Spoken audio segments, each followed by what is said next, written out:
Hey everyone, and welcome to episode 203 of Fight Chat Friday. This time we're going to be going in a podcast style again, so a lot of chat from myself and Richie, and we're going to finish off the episode that we did last week where we're really looking at that blueprint idea of what skills are we going to need to teach in our sparring, how do we plan for it, what ones do we prioritize, and where do we spend our time. And we picked out quite a few different kind of buzzword items or some of the options you might start on. So we're going to jump right into that and tackle a few more of those this week, and hopefully they'll strike a good note with people, and you'll get an understanding of what we're thinking and what those mean. So kind of want to start out with the idea of combos, Richie. So do you want to jump off on that one? Yeah, so for me, the first thing that comes to mind when we talk about this is, let's say maybe like 10 years ago, I felt like the ITF sparring was kind of going towards a more of like a point fighting style. Like that's when it was starting. Yeah. And it was like very clear shots. We're getting the return on the referee scorecards, especially when we seen the scoreboards introduced all around. I think it was very obvious then what was scoring, what was not, compared to what we thought probably was scoring before that. But I think it's completely changed now, and I think that in the last maybe 5 years in particular has been very much in flow combinations and people who are able to. We spoke about that term, the reverse point sparring or the backwards point sparring from this Euros, of how the person who gets the last big exclamation score usually gets a return by getting the press of a button from a judge. So that means that you have to be in continuation. So your entries, as in your first shot into contact, and your exits, your last shot out of contact, has to be pretty good. And we have tracked that on the stats now over the last while, and it does show time and time again the person who has a very high score of entries and exits compared to their opponent does extremely well. So if you're just using one shot and you're moving, chances are you're probably not going to get much of a return. And as well as that, what I'm thinking of here with the combinations is maybe you go for one shot and you miss. Like that came up last night when we were doing a little bit of point sparring to warm up for our sparring session. People were going for one shot and then they might miss, or they might both hit each other at the same time. It's like, why not go for two or three? And if you get one of them, then happy days. So I think that's the kind of mindset that you need. And we need to be kind of thinking in twos and threes as opposed to single shots, because they're not all going to land, especially from what we've seen on the stats, what we've done, Adrian. It's like the contact rate compared to the shots that are being thrown. It's quite low, and like 40% is quite high generally. So that tells you that you need to be throwing shots in flow. Then the next question, I guess, is how do we train that? What are your thoughts on getting that in practice, ideally without massive combo drilling on pads? Yeah. I mean, that's definitely my ideal. So, like, I think one of the big things that you're talking about is that first in, last out kind of idea.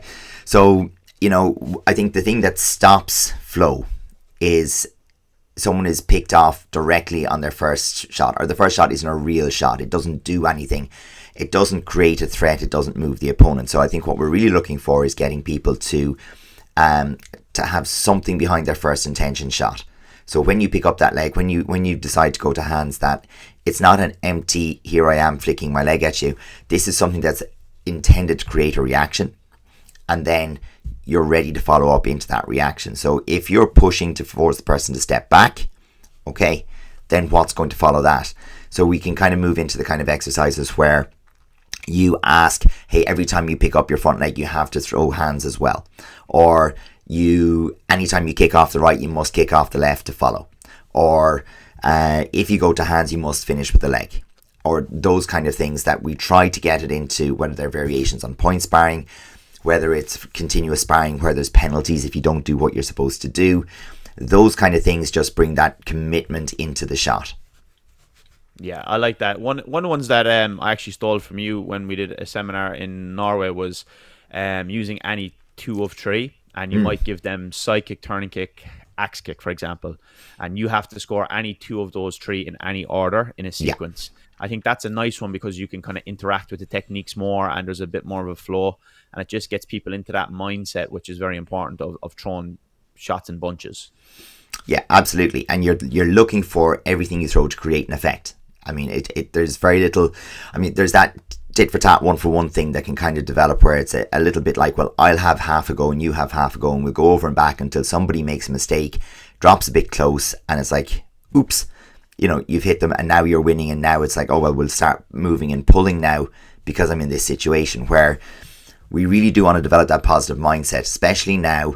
And it brings us into the next one, where we're talking about how do we develop counter-attacking. It's very difficult in ITF sparring to get a really good reward if you're not going forward and engaging. So flipping it over onto the counter-attacking side of things, one of the things that you need people to do to be able to develop a counter-attacking style is get in the lead, so that the other person has that imperative, they have to come for you. And the second thing is you have to take them out of the idea of waiting. So what do we do, and how do we train people to get them out of the habit of waiting and creating opportunities for counterattacks? Yeah, so like straight away, the first exercise that would spring to mind if I was tasked with this is a little one that we've been working on recently, and even in our squad sessions with the national team, is a little bit of accountability in intervals throughout a round. So, example, let's have a 2-minute round, and every 15 seconds of that round, a timer bell will go off in intervals, and we're scoring live that round, not in terms of points, but in terms of who is taking the initiative and who's in the driving seat. And we do talk about the three controllables all the time: ring position, distance, and the tempo of the fight. And Yeah, generally, if you can control those three, or at least two of three, you're probably dominating the fight or in control of the fight. So then every 15 seconds that count down, you're getting that accountability. The guys on the side who are waiting for the next round, they're saying, okay, Adrian, you won that last 15. And it's just a call out nice and loud. And then that gives you just that little bit of a nod. Okay, I'm doing a good job. And then that forces me, the other side, to say, okay, I'm after losing 2 in a row here. I have to get foot to the floor here, pedal to the metal, and get working. So that's just one idea that you can use to kind of force this a little bit more. yeah, you're going to create the incentive then, where someone has to chase, so someone has the opportunity to practice being in that counter-fighting kind of mode. Yeah, it leads us into the next one as well, with situational awareness. And this is something that we're constantly harping on about, where we say that too often people have, in particular if a club is lucky enough to have a big sports hall, you start sparring, everybody spreads out and takes their space, and then they perform a merry dance that takes them all around the hall, and they visit all four corners. And you kind of lose the ability to develop situational awareness when certain things are missing. So if we don't know where the dimensions of the ring are, so no one is ever going to be at risk of like exiting or like running up to the edge of the ring and changing their behavior because of that, because they don't want to exit. That's one. If there's no scoring, so like with your example, if no one was in the lead or no one was behind, we don't have to have any situational awareness, because it's always as if the match just started when you touch gloves. And then if there's no tracking of warnings, or if there's no penalty or whatever, then you might have some scoring going on. Let's say we're doing some sort of condition scenario where shots are being scored. But if the warnings then don't have any impact, or and you can grab, or you can push, or you can fall or throw the shot that's going to leave you outside the ring, and there's no consequence to that, again, we lose an opportunity to develop situational awareness. So the converse of that is true. If you want to develop situational awareness, give people information and make it matter to how they're sparring. Yeah, and I think you kind of have to have the overarching theme, or the picture from above, to get that context, because I think the best way you can do that is have people go to a competition and understand what we're doing and why we're doing it, and the kind of overall context of the game of sparring. Because it teaches people, okay, I can't step out of the ring because the referee will be there and pull me back in. So I think that's one thing that you can do for sure, is even if people just go to watch, if they're younger belts or whatever, it will give them a lot of context. And we can even have like mini tournaments, and it can even be just in the club as well, to just encourage that. And it gives people more context about the situation, because that's what situational awareness is. And then second, it only really comes from experience. Like, you can tell people forever, but they kind of have to almost make the mistake or fail to be able to get that aha moment for themselves, to be able to kind of move forward and take that on board. One of the big ones that I find time and time again, even though we do train in squared areas or marked out areas 90% of the time, is when someone does exit the ring, the partner almost like lets them back in and let's agree to restart from a random place, which is not something that is the real situation. No. So that's something that we have to remind people time and time again. You only get 1 meter back in from the ring. And the person who exited must practice this because you don't have much space and you have to have a little bit of a strategy and a game plan to get yourself back into a good position. And on the flip side, the person who pushed someone out by using a little bit of pressure to get them out of the ring, maybe they can capitalize and get them out again. So you're kind of losing that little situational practice Yeah. as opposed to awareness because of letting people off the hook with that. And because of that, then we know that there's on average 13 restarts in a match. So if there's 13 restarts and you've never practiced a restart, because there's never the situational thing of the match was stopped by a referee, you're not necessarily prepped for what mentally has to happen to restart the match positively each time.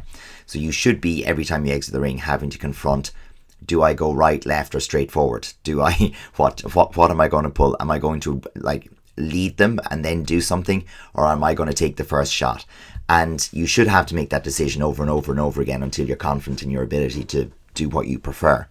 But even if you're thinking about it, it's probably not going to work. Sure, it's not, because you almost have to just move and feel the flow without thinking about it. Because if you think, you're probably going to walk into a shot or something like that. It's almost instinctual, and you can only get that from that practice. Yeah. But I mean, at some point, it's very conscious, and you have to think, Yes, what am I going to try here? And, just being reset after a warning again and again and again does make you start to think, okay, well, I'm far enough into the ring and away from the corner that I can go left or right. Or I'm too deep in the corner, I need to be the first one with the leg in the air, I need to be on top or first. And that's the kind of thinking that you might get into very, very quickly. And then the other person gets to practice, well, what do I do when I have someone on the ropes? And how do I make sure that I use that to build a score or to add to the number of exits and build towards a score? So it is a thing. I have a topic next, and this one is, I find, quite challenging, because we know that we want work rate to be overall higher. We know that people are more successful if their work rate is higher.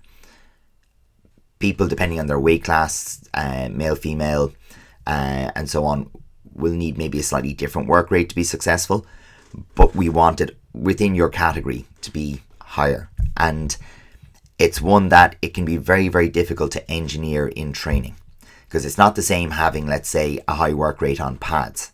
It's a totally different thing when the other person wants to hit you back or not get hit. So what kind of exercises will we use to encourage or force or condition a higher work rate in a training scenario that doesn't let the person default to, I'll chill here for a bit and we'll both wait and look at each other and bounce?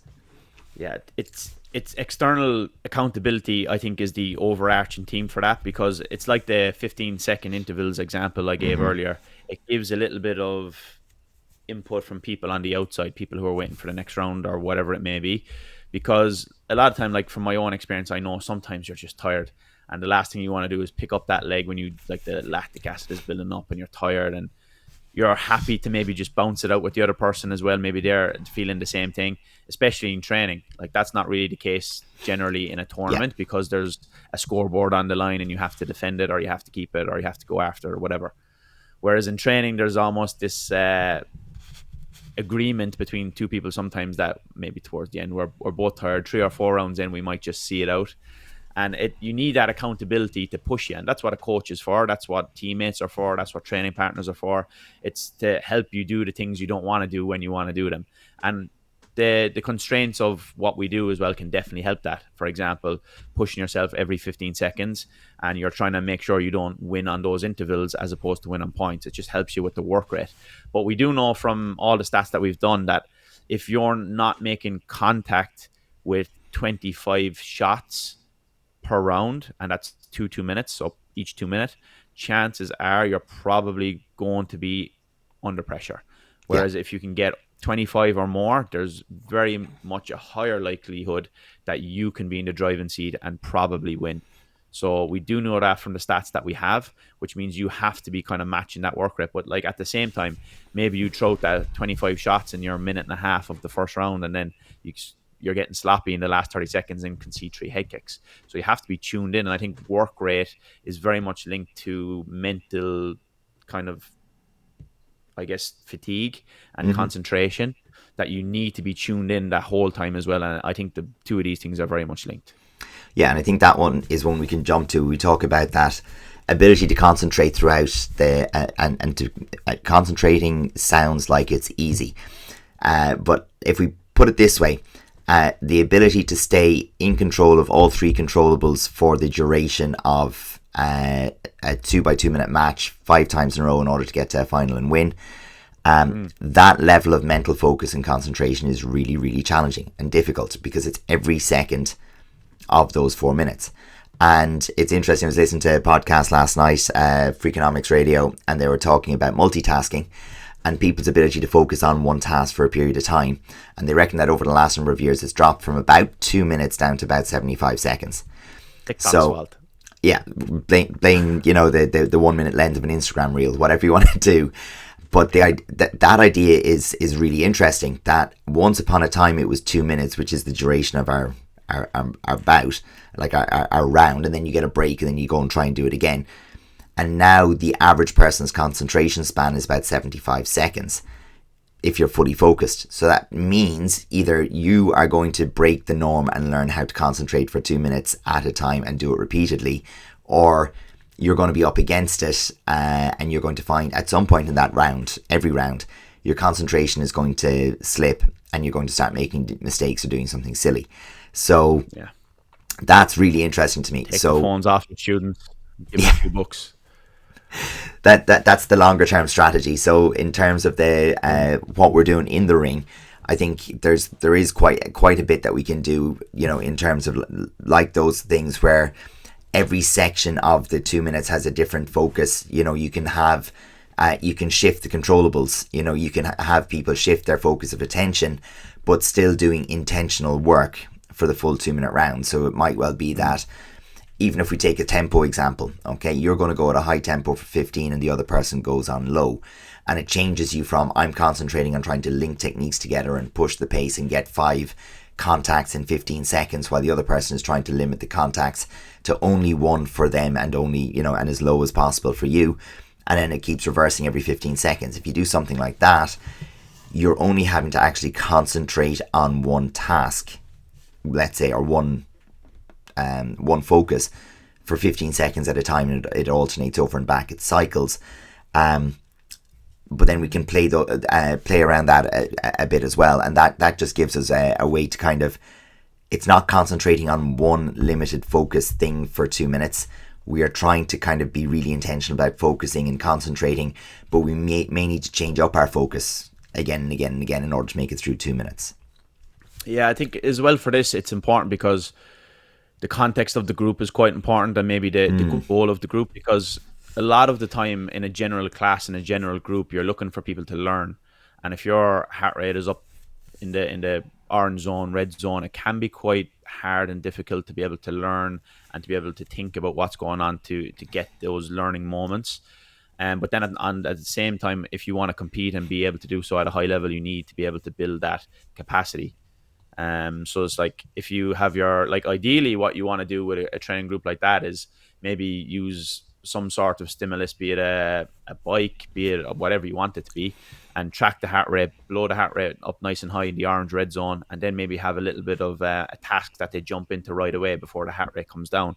Yeah. And then that will be able to be a good practice, and it will definitely put people at the forefront who are not doing that. But that's easier said than done. You need a specific training group who are high level, who are able to train together and not get hurt. You need to have the heart rate monitors, the equipment and all that stuff. So probably not the correct way to go about it for a club environment, but maybe higher level athletes, maybe that. Yeah, and for one-on-one sessions and the likes of that. Yeah.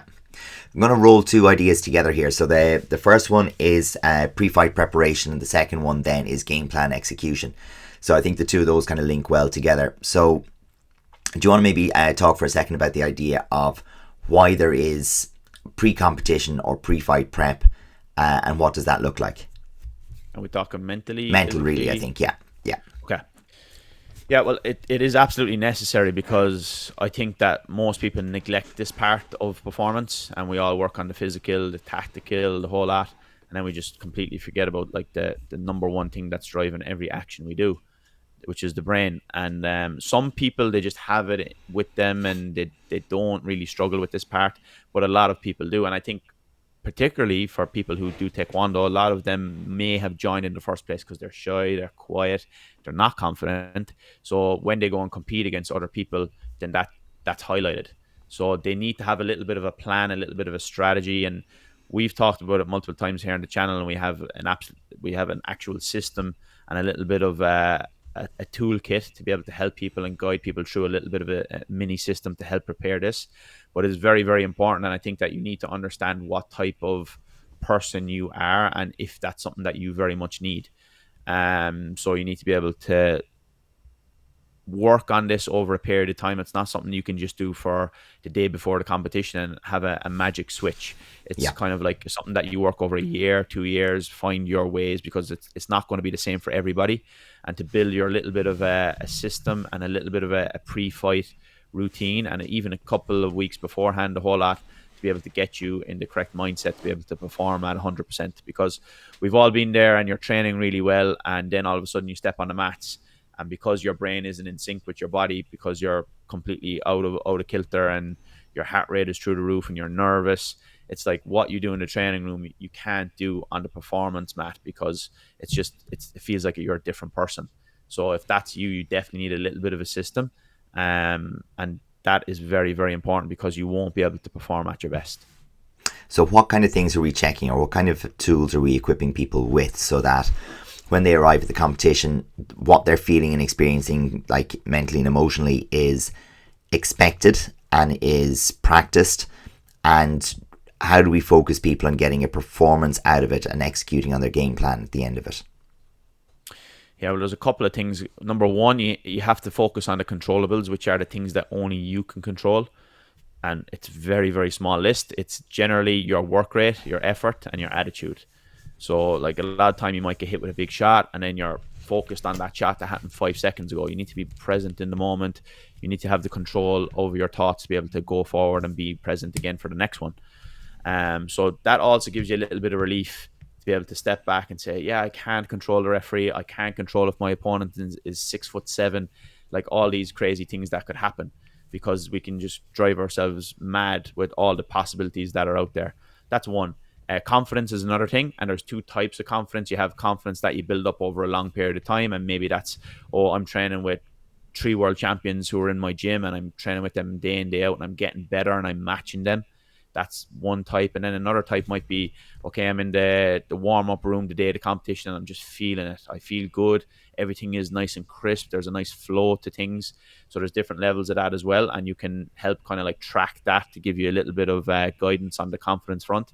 And then there's different ways to manage the stress, the anxiety, all these things. There's different ways you can work on breathing techniques. You can do various other techniques. So it's having a toolkit that works for you. And as I said, it's something that you kind of have to use trial and error.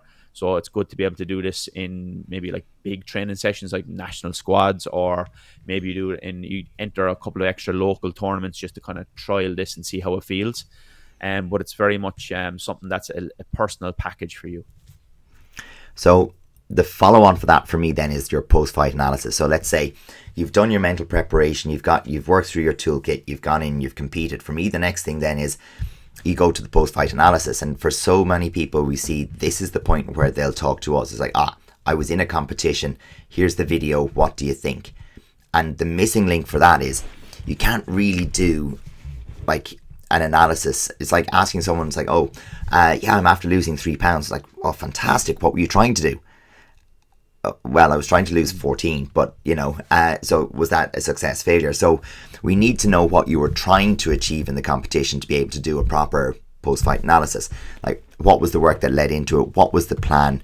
Did you execute on the plan? So the kind of things that we'd be talking about would be, number one, yes, video is massively important. Number two, what were the goals? Did you have goals that were performance goals that you could control around, let's say, your work rate, the number of contacts you were going to have, the number of attempts that you might have had on a blitz, a back kick, a spin, bringing your left leg into contact, following legs with hands, whatever the goals were, reducing the number of warnings, getting it below 6 across 2 2-minute rounds. Whatever your goals were, we can look at that first. Did that work? And then you can start by building up that basis of, okay, but were you off by much? So, okay, did you get your warnings below 6? No, it was 6. Okay, but it's down from 8, or down from an average of 7 or whatever it was. It's down to 6. Okay, it's trending in the right direction. Cool. Now we have some feedback to give on that. Let's look at the match or matches and see why. Okay, was there an unforced error? Was there something where you put yourself into a corner or you didn't? Then we can look at the why. Beyond that, it's kind of looking at, I often feel people are looking at it to kind of have you say, oh, I don't know what the referee was doing there, or I don't know why the judges didn't give you that score, or whatever. Again, this is uncontrollable. We can't control for those things. So when you come to your post-fight analysis, if you're bringing a video to a coach, or if you are the person who's sitting back and looking at a video of your own performance, before you ever sit down to watch that, you really should know what it was you were trying to do. And so one of the ways that we train to do that is we would try to give people a situation where one of your training partners is acting as your coach, and there's an accountability partner there, and you say, hey, into this round, here's what I'm going to try and do against whoever it is.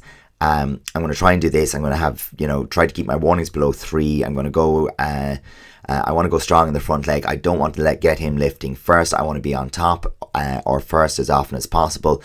And anytime I'm on top, I want to get my front hand into contact. It's like, okay, that's your plan.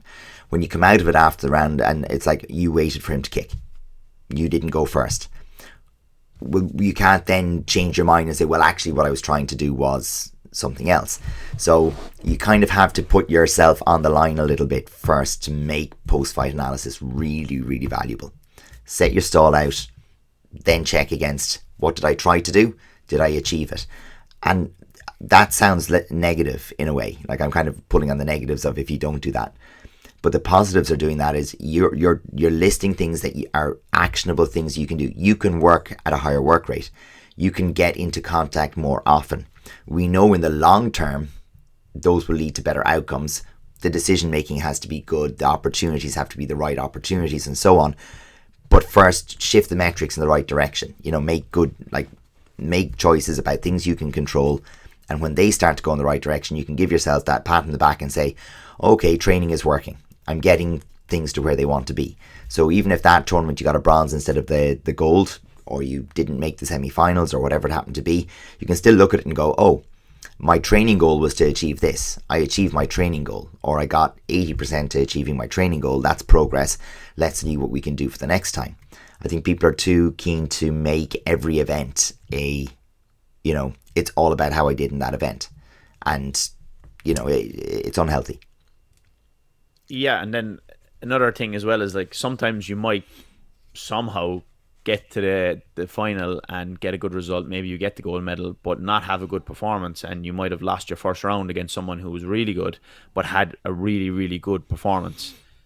So that's something that you have to look at as well. Is it's the performance is what you're chasing, not the results. And like the results will come as a byproduct of good performance. And if you can consistently perform well, then you're going to put yourself in the driving seat to be able to do that. And I think the answer to that is like taking responsibility and personal responsibility. If you're looking for excuses and I was injured and it didn't go well and blah blah blah, the referee was against me, like who cares? You know what I mean? It's about you. What can you do better to make sure that you're in a better position the next time? And that's what it's all about. And that's what the review essentially is in a nutshell.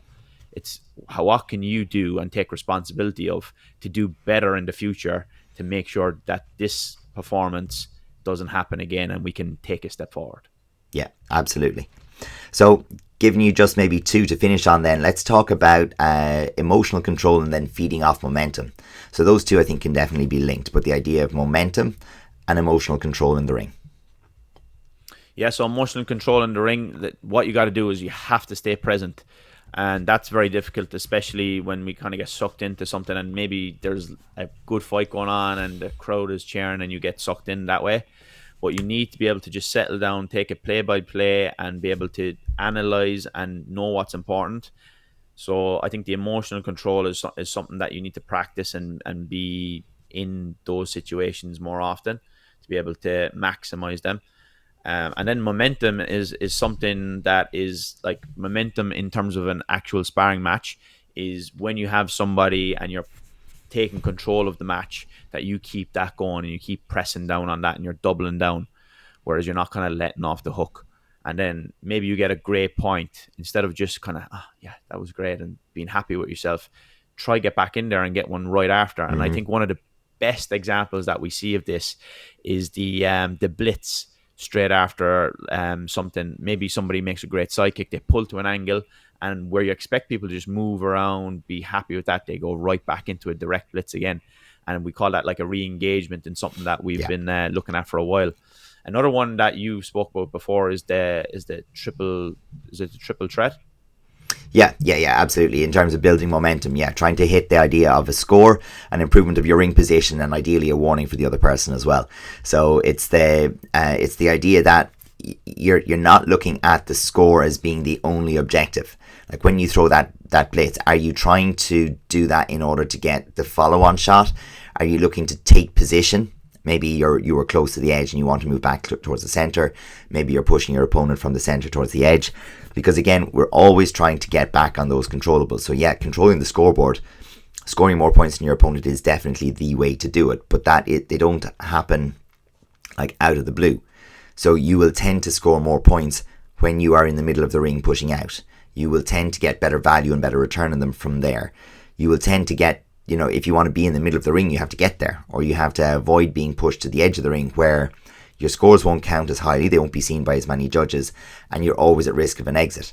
So the more you can put your opponent in the position of being at risk of an exit or a fall, or at least conceding the center, the ring position, it's going to just work out better for you, and that repeated over time gives you the momentum. Yeah, spot on. Yeah. So I think that we've covered a good few today, haven't we? Yeah, absolutely. Yeah, a lot of them today have been more on the kind of like performance based, I think. Whereas last week's episode, if you haven't checked that out, have a look. It's kind of more on the training and the preparation, I think. So they go hand in hand, and one is as important as the other. So yeah, these podcast styles are good, and maybe if you have a few ideas of things we can riff on and have chats about like this is very beneficial. It's good for me and Adrian as well to be able to just set our thoughts out for the season ahead and be able to remind ourselves of some things as well. So definitely positive, and any ideas, shoot them our way. All right. See you next week, everybody. Bye now. See you then.